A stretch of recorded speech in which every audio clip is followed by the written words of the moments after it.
Hello, and welcome to this week's episode of the Scrimshaw Show. My name's Evan Scrimshaw. Thank you for listening to this sort of first episode of the full launch of the Scrimshaw Show. I'll be out with episodes every week on Wednesdays. Most of the time, we'll have guests. I'm working on some good guests, mostly for the Ontario election. Got a few irons in the fire. Mondays, we're going to have the Monday minis, which are YouTube only. This week's is on vote splitting and why the Ontario Liberals and the Ontario NDP can't just rely on fighting themselves to keep Ford out of office, and why they actually have to worry about Ford's popularity in and of itself. It's a good 15-minute conversation. I think it's valuable, and I do think it debunks sort of some of the notion that, as long as one of the two parties gets a lead, everything will be fine. It won't be, and I get into that on the mini.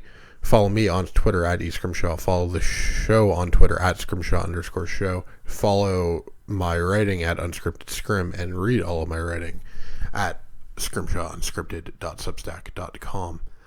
On today's episode, we're going to be mostly talking about Ontario, but I do have one U.S. topic at the end for my American listeners. We're going to be talking about Doug Ford and the decision to blend Ontario into what is kind of, but not really, but really functionally is another lockdown. We're going to talk about the Ontario NDP and the Ontario Liberals, because I've written columns about both those parties in the last 2 days. And we're also going to talk about Conor Lamb in the Pennsylvania Senate primary, because I have some thoughts that are going to be coming out in a column soon, and I'm going to get them off on this podcast as well. So, with all that said, let's get into it. So, obviously, Ontario's back in a form of lockdown. Schools are going virtual for 2 weeks, which is probably going to be more than 2 weeks if we're being totally honest. And I'm fucking frustrated. Like, I'm not going to lie. I'm pissed as hell. I hate Doug Ford. I've hated him this entire time. He's been an incompetent premier, and he's been a malicious buffoon the entire time. He's been a figure in public life. He was a shitty Toronto City Councillor. He was a shitty mayoral candidate when his brother had to drop out in 2014. And he's been a shitty premier. He has been callous, hurtful, deceptive. He's been cowardly. He's been indecisive. He's been a joke. He hasn't been as much of an international joke as his brother was when he was mayor. But I mean, if the bar is, I'm not Rob Ford level bad, that's not saying anything. And the problem with the Ford government, you can have a conversation about whether at this point schools need to be closed or whether lockdown does need to be imposed. You can have all these conversations, and I'm not an epidemiologist, so I'm frankly not going to have them. I don't know what the alternative is. I don't know that there was anything any government could have done to stop Omicron. I really don't. Because, again, not an epidemiologist, and I don't try and do amateur versions of shit I'm not very good at. Because when I try and do psephology, which I'm at least ostensibly good at, I'm not even the best at that, so why am I going to try an amateur version of something I'm actively bad at? All that, we can have this conversation, and, I can be as fair-minded to the government as I want. But it's bad. It just fucking sucks. It fucking sucks that we can't keep schools open, right? If nothing else, if you had to impose these restrictions and get rid of fans at Raptors games and Leafs games and Nets games, if you had to do all those things to keep the schools open, I'd have a lot more sympathy for the position right now. But we can't. And I don't know that there was a way to do it, but it doesn't feel like we've exhausted every option. It doesn't feel like we've exhausted every option to try and keep the schools open as long as humanly possible. And the fact that we haven't is a pathetic failure of this government and of what we value. It's asinine. It's insanity that we're in this position nearly 2 years into this, into lockdown, and there's no path out. I have no idea under what conditions we get out of this. I have no idea under what conditions Ontario reopens. I don't know under what needs to happen in the next 2 weeks for schools to be safe to reopen when they're supposed to reopen. I don't know the answer to that. No one knows the answer to that. And all of this is just, it's the same shit. It's the same song and dance every single day, every single week, every single month, with this government, with this country, with this pandemic. Nobody knows the answer and everybody wants one. Again, I'm going to be fair-minded and say that it's entirely possible that once this variant was discovered, this was going to happen at some point. It's entirely possible. I don't know the answer. I genuinely don't know the answer. I'm not an epidemiologist. I'm not a doctor. But to close schools this fast, to announce on Thursday that schools are going to open on Wednesday, and then to delay that on Monday is decidedly offensive to all, working parents. And at some point, the answer isn't clear. I don't know what's going on. I feel for everyone whose mental health is going to be, fucked beyond all repair because of this. I feel for everybody who has to work a, essential job, who isn't going to have the luxury of working from home, who isn't going to have the luxury of not taking any risks. I feel bad for the teachers. I feel bad for the teachers who now have to figure out how to reconstruct their entire, end of semesters in Ontario, and potentially the beginning of their next ones. I feel for them. I feel horrible for everybody involved. But the problem is that this isn't a news podcast. This is a politics podcast. That I don't think people really want this to be the end of the Ford government. There's been a pattern with Ford that everyone is looking for the thing to cause the end of the honeymoon, right? Well, this will be the straw that breaks camel's back, right? It was I don't even know what lockdown number that was. It was when they closed the playgrounds, right? That was supposed to be the big one, and a lot of people were genuinely angry about that. I remember the aborted attempt at a curfew, which unraveled in a day because cops were just like, yeah, we're not going to enforce this. Which, I guess I'm glad there wasn't a curfew, but that was kind of always a ludicrous thing that it took various police forces to enforce, to get rid of that curfew. Yes, there's going to be anger about this. But I think a lot of people are really hoping that this is the end of the Ford government, and I don't think that's necessarily fair. And I think that a lot of people are going to be putting themselves in a position where they're going to be disappointed if this doesn't finish off Ford.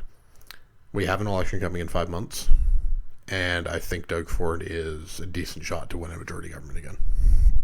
I think he's less likely to do so. I think he's under 50% to do so. But right now, a whole lot of people are hoping that this will be the moment where the Ford government kind of unravels, and it won't be. And he'll still be competitive, and he'll still be close to a majority government on either side of the line. I currently have him just under a majority. I think PJ Fournier has him just above a majority right now. Those distinctions don't really matter, not 5 months out. But a lot of people want this to be the end of the Ford government, and it reminds me a lot of the people who were hoping that every single Trump era of 2020 was going to be the moment when shit turned against him, right?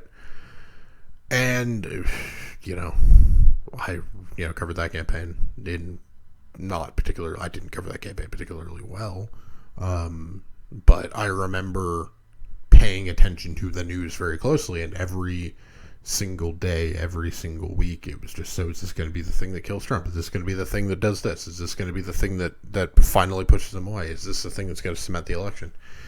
And it never was. Because I don't know that people are going to blame Doug Ford for a variant found in South Africa causing these problems. It's, unless someone can articulate what the alternative option was that could have plausibly worked, I don't think Doug Ford is going to get is going to pay much of a political price for this.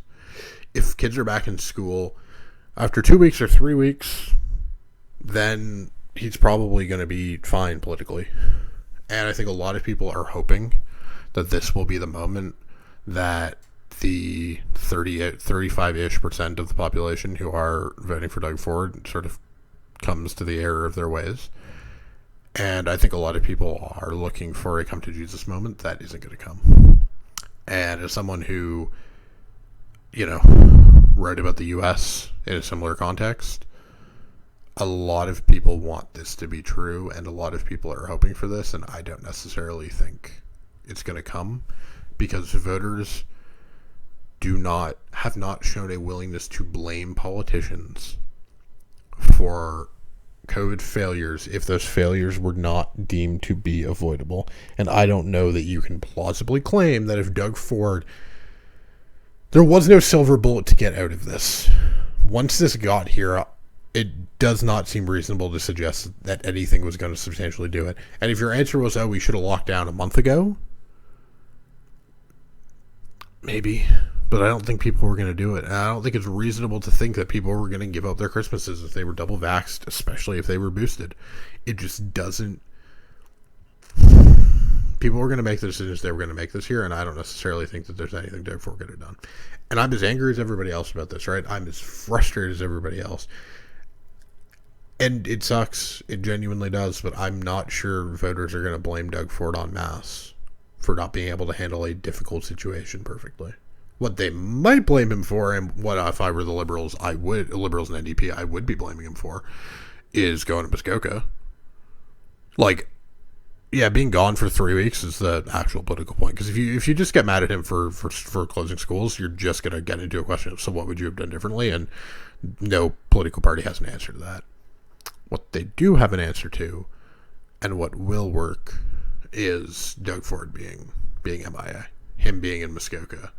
While Ontario burned is a lot better attack line on Ford than you close schools, because, again, if you get into a fight about what COVID measures you would or would not have imposed, the Liberals and NDP would have to have an answer.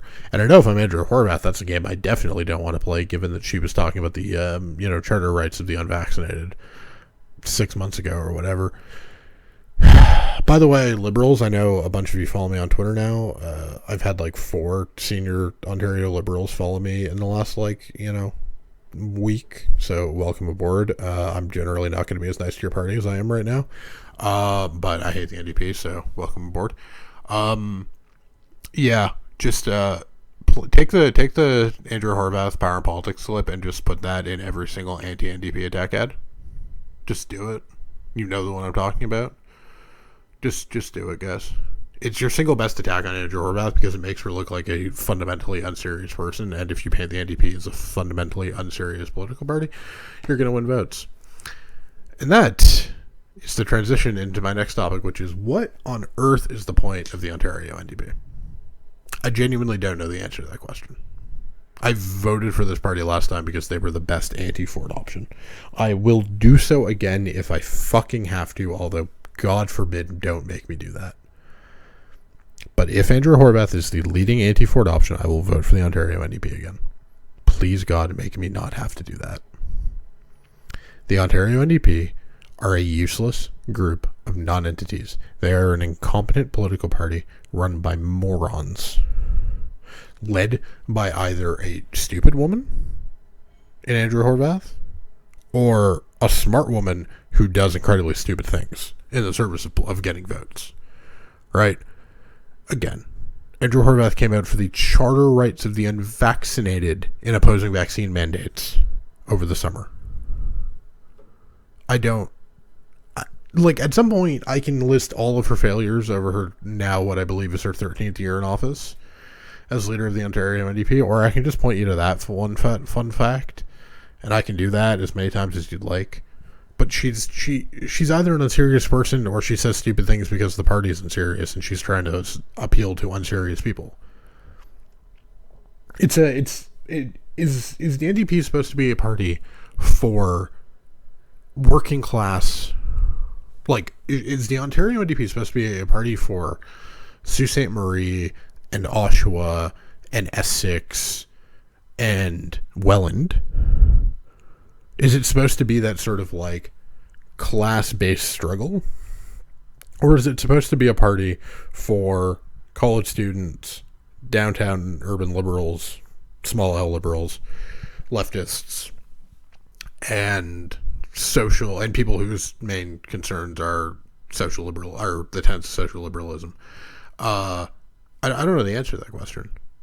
In a column on Monday, I wrote about how the NDP has a problem, which is the two ends of their coalition don't work well together. And the problem is that the NDP appeal to a lot of people who are a lot of downtown progressives who care a lot about social issues, gay rights, trans rights, issues of that nature. And they have a working class base in seats like Oshawa and seats like Essex and in Niagara Center, where those issues are repellent to them, where they are winning the votes of socially conservative workers who don't like the social liberalism that wins the NDP, Parkdale, Toronto Centre, and Toronto St. Paul's. They have to pick a lane, and the problem is that if they continue on this muddy path, they're going to end up with none of those seats. And to be clear, like, I agree with the NDP's positions on trans rights, right? Like, I believe trans rights are human rights. I believe this to my core. I will never not believe this. The problem for the NDP is that they can't figure out what their political party is because their political party is fundamentally incoherent, right? It's fundamentally a political party that is both supposed to appeal to the college students, the Brock students in St. Catharines, and some of the older, retirees in the city of St. Catharines itself, which, my grandparents were two of for all of my life until both of them passed away. But also appeal to the disaffected, socially conservative workers, working class whites of Welland, and then also try and win some of the wealthier, more suburban parts of Niagara Falls. The NDP hold St. Catharines, Niagara Center, and Niagara Falls together. I don't understand how that political party holds those three seats. I don't think it can't last. Because they either take a set of positions into the next election, which will strengthen their ability to win Niagara Center and Essex and Oshawa. But in that case, then the Liberals are going to win St. Catharines pretty clearly, and you risk a two-way or even a three-way fight in Niagara Falls. Or you take the positions to strengthen your urban and suburban seats against a Liberal fight, and the Conservatives come up the middle, and they steal Niagara Center, Essex, and Oshawa. And when the Conservatives are so close to the majority government line, 61 seats in my projections, 2 seats off of majority government, 64 seats in PJ Fournier's stuff as of yesterday, 1 seat over the majority government line, you run into a situation where if the NDP lose Essex or Niagara Center or Oshawa to the Conservatives, that just makes the goal of trying to win government a lot harder. And if you're the NDP, the thing that I would be worried about isn't, well, okay, do we maybe sacrifice a few of our seats to try and win? Do we try and sacrifice Essex and Niagara Center and Oshawa to try and win Kitchener-South Hespeler and Kitchener-Conestoga to suburban seats where the NDP are in, good positions? Or do we try and win the Brampton seats, which the pair of Bramptons that are not currently NDP? And you run into a situation where the NDP doesn't have an answer to this because they haven't thought through it. Let's just be honest here, because they're not a serious political party. But the NDP have 2 Brampton seats they could win. They're the only credible option in either Brampton West or Brampton South. But what you end up with is a situation where the NDP doesn't know who they are, and therefore they don't know what they're doing. Jagmeet Singh was supposed to be the next leader of the Ontario NDP before Andrew Horwath decided to just keep staying on in the job. So he ran for the federal leadership. the fact that the deputy leader of the Ontario NDP could then become the federal NDP leader is a sign of a bad bench. Same as the fact that I don't know who the NDP's better option than Andrew Horwath is, but that's not a sign of them. That's not, like, that's actively the problem for the NDP, is that they don't seem to have a better option than Horwath, which is an indictment on the NDP as a political party.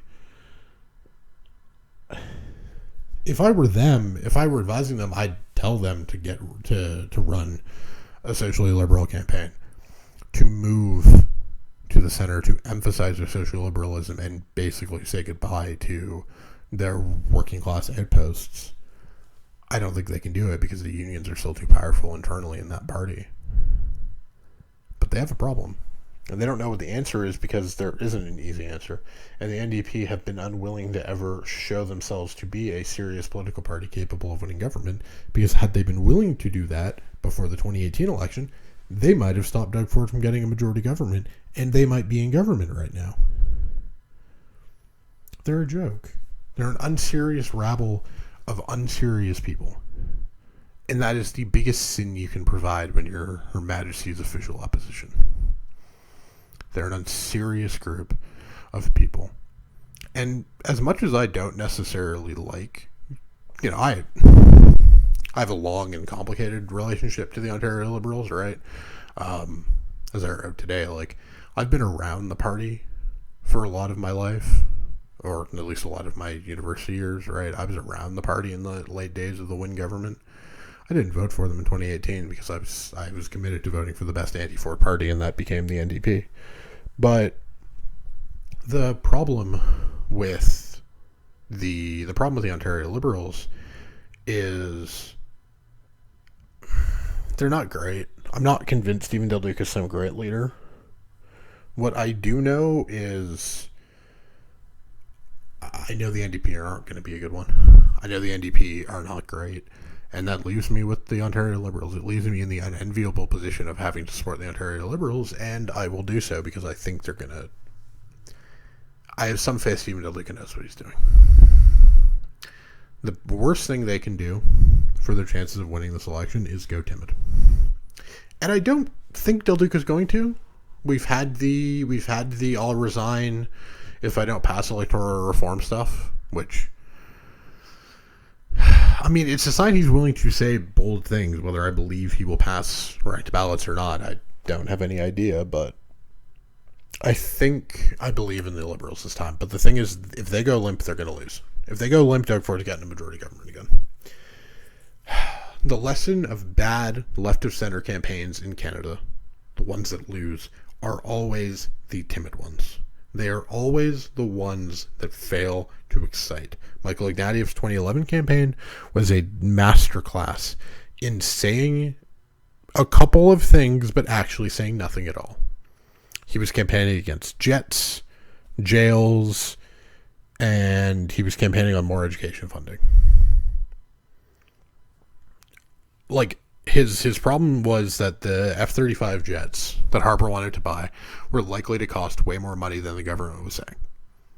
Reasonable. And frankly, fighter plane procurement's been a joke in Canada for a very long time. What was Ignatieff's answer to the most obvious follow-up on the face of the earth?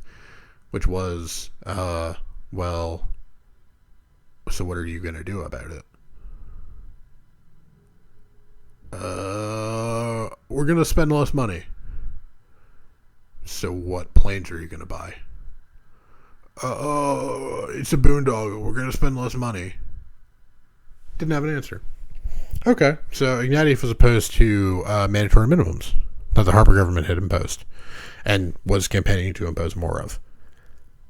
Mark Holland was asked what mandatory minimums currently on the books the Liberals would repeal. He declined to name any.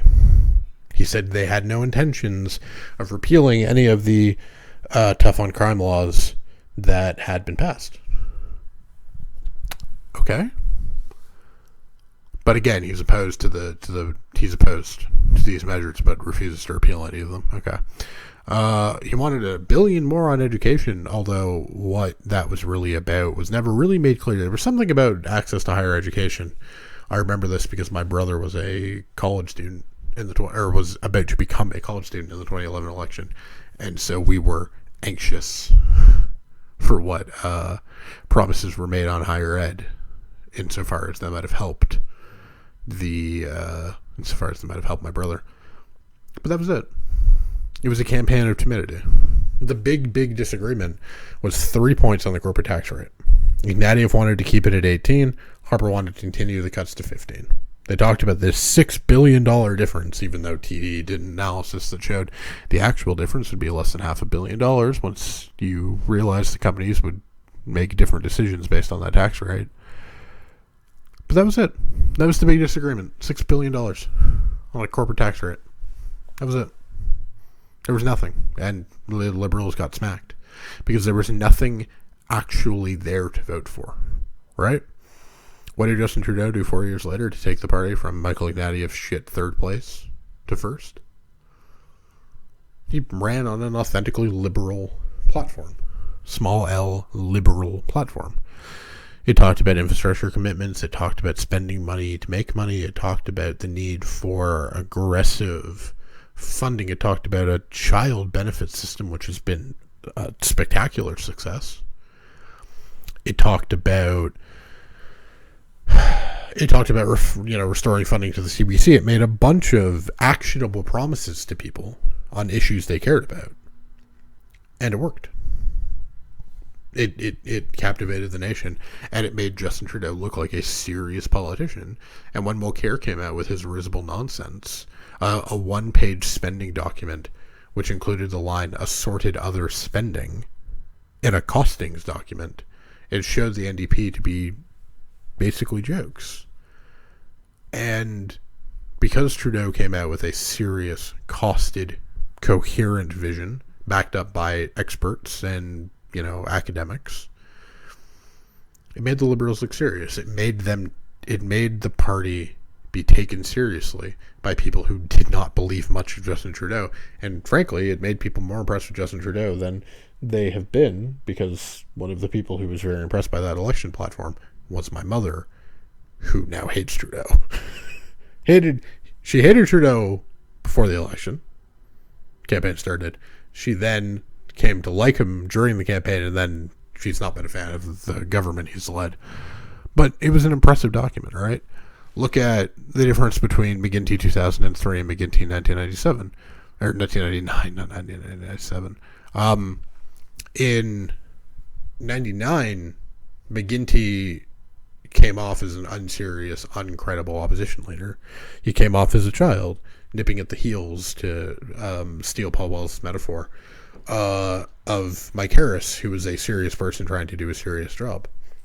In 2003, he was calm, he was polished, and he had actionable things he wanted to do, including an over $1 raise in the minimum wage. He had a coherent list of policy platforms. He wanted to, raise doctor, nurse, and teacher wages. He wanted the minimum wage increase. He wanted better access to higher ed. There was a list of reforms, and that got him into government. And at the end of the day, the worst thing, the Red Book of 93 was a serious list of policies from the Chrétien Liberals.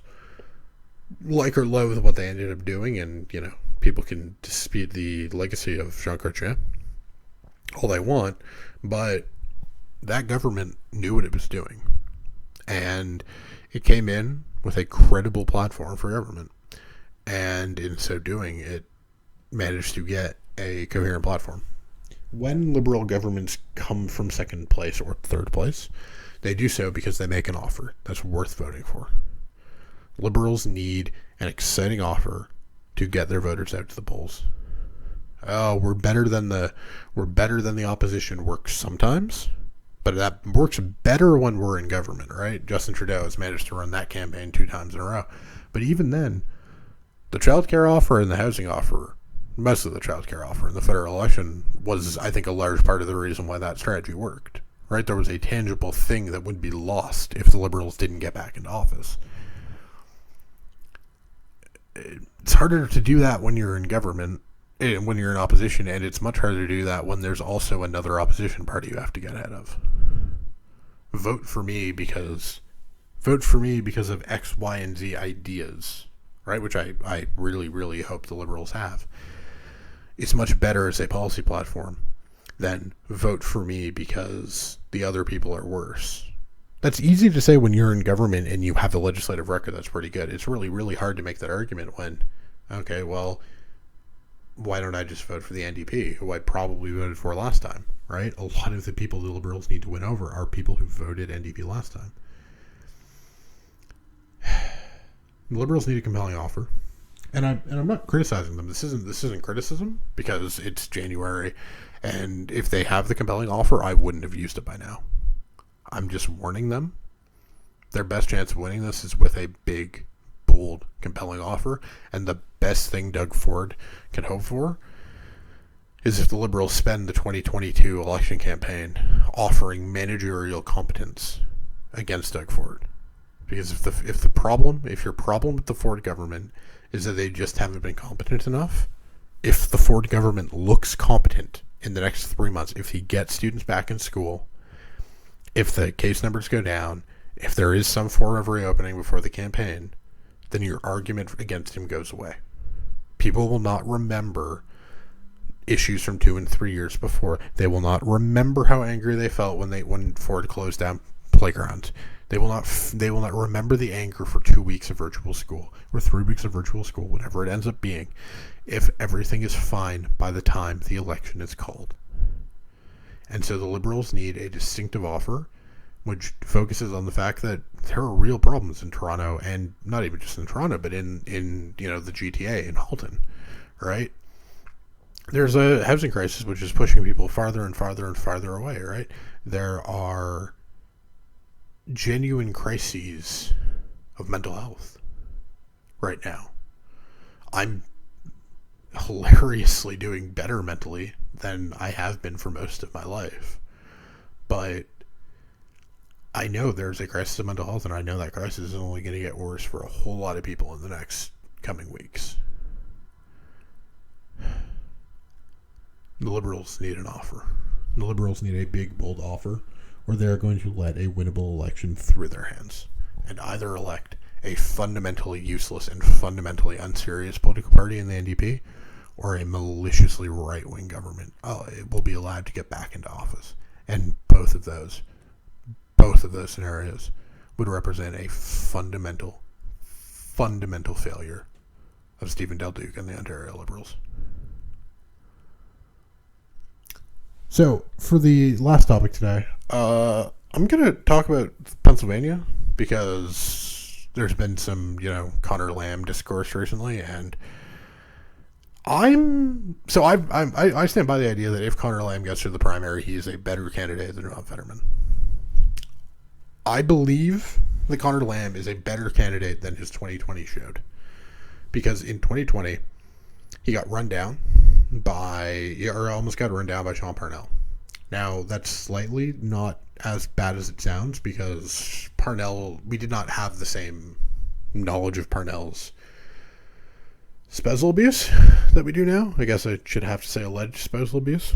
But, credibly accused, horrible person, Sean Parnell. We didn't quite know the level of how terrible he was. But the thing about Lamb is that he ran 2 really, really good campaigns in 2018 and then ran a really bad campaign in 2020. And I wrote about this for my Substack months ago now. I think the real Conor Lamb is the 2018 candidate. I think he got cocky. I think he believed his internal polls, and I think he thought he was fine in 2020. And so I think that if he can recapture some of his 2018 candidate skills, I think he would be a very credible candidate in Pennsylvania. I think he might even be a good enough candidate that if the national environment isn't too bad, the environment's neutral, he could win the state. Right? Candidate quality is always weird. I think it's going to be Dr. Oz for the Republicans, mostly because I don't think a Bush-era sub-cabinet guy who supported gay marriage is going to get much traction in a Republican primary these days. But other people's mileage may vary on that. But the problem with Conor Lamb is that, to believe that Conor Lamb can be a good candidate is to believe that Conor Lamb can get back his talent. But the problem is that he needs to win a primary, and he's closer to third than first right now. And that's a big problem for everyone who believes Conor Lamb can be a good general election candidate. Because I don't know what Lamb's doing. He's running, in effect, the campaign for no one, right? He's running a campaign that's, like, tactically extremely smart at the micro level, right? He's lining up good endorsements. He's supporting the state party in valuable ways. He's party building in ways that will be valuable. The problem is that I don't know what he's doing, because he's at 20% in the polls. He's 20 points behind Fetterman, and he's like pretty damn close to Malcolm Kenyatta in third. He has no traction. He has no public profile. He doesn't have any internal polling of his own showing him anywhere close to Fetterman, because at this point, if he had it, he'd be showing it. I know one of his fundraising emails used a split ticket analysis of his electability. The thrust of that analysis matches mine, that Lamb's a better candidate that Lamb would be a better candidate than Fetterman. But using an organization fronted by 3 members of Elections Twitter, as valuable an insight as that analysis might be, in a fundraising email shows like a fundamental disconnect between who you think your audience is. Like, I'm gonna just be honest here.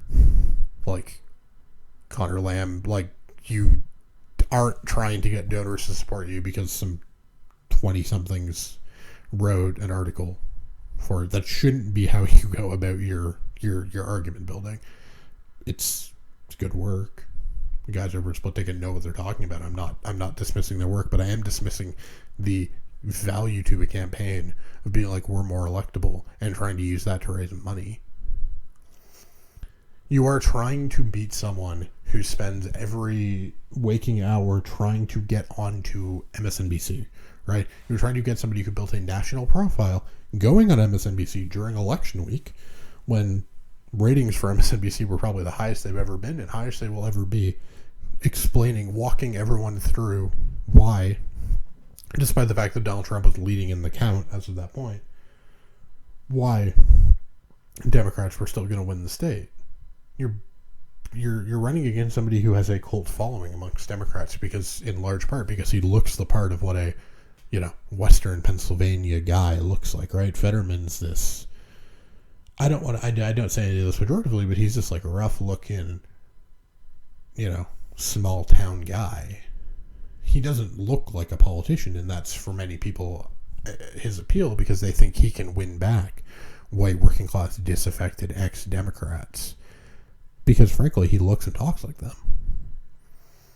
Whether he would also be a terrible candidate for the Philadelphia Caller is a separate question, but like, I understand the Fetterman of it all. I understand the theoretical appeal of Fetterman, even if he has no track record of winning at the top of the ticket. He won a lieutenant governor primary with 37.5%, which tells you literally nothing about his statewide electability. Not the primary results ever tell you anything about statewide electability.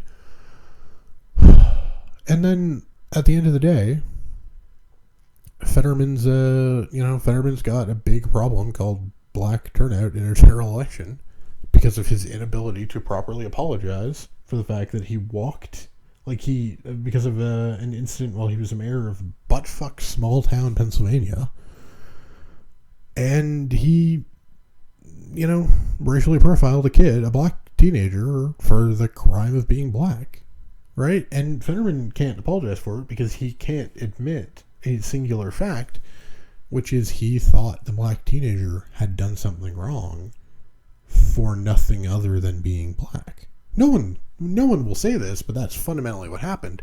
And so, yeah, I don't want Fetterman to be the nominee. I think the Republicans are likely to win if it's Fetterman.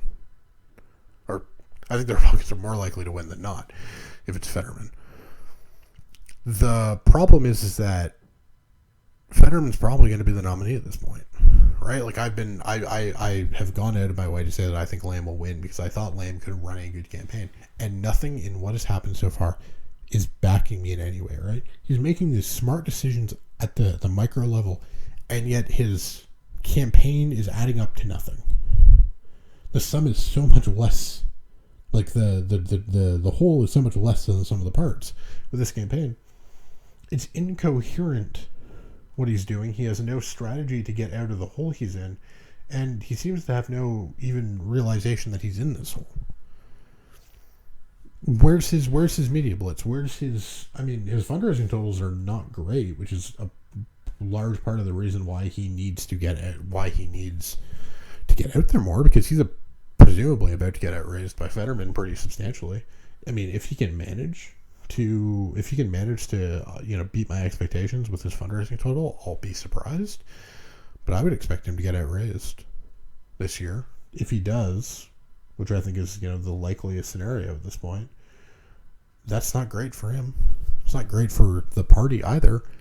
And if he's 25 points behind, Chuck Schumer's not going to go out of his way to bail him out, right? That's always the thing, right? Well, the party will decide. The party will help out. I don't think the party is going to go out of their way to bail someone out who's down 25, right? Who's in a hole and is not showing any ability to get out of it. If this is a 5-point race, yeah, I'm sure Chuck Schumer's gonna call his downers and get the candidate he wants, but he's not going to go out of his way to piss off a Democratic nominee unless he thinks that otherwise presumptive nominee can win.